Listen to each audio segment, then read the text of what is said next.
पसंद आए, आपकी दुआ पसंद आई है, ये हमें कैसे पता चलेगा? जहाँ शेर खत्म होना तो आपकी सुभान अल्लाह की आवाज की गूंज होनी चाहिए। सुनिएगा।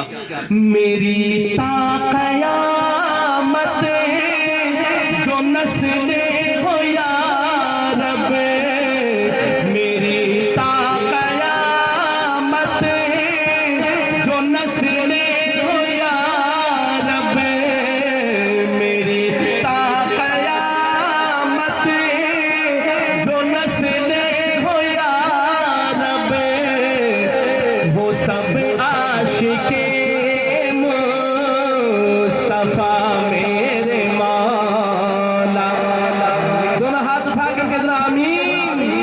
मेरी क़यामत जो नस्ले हो या रब, मेरी क़यामत जो नस्ले हो या रब, वो सब आशिके मुस्तफा मेरे मौला। मुझे नेके इंसान बना मेरे मौला, गुनाहों की आदतें छुड़ा मेरे मौला।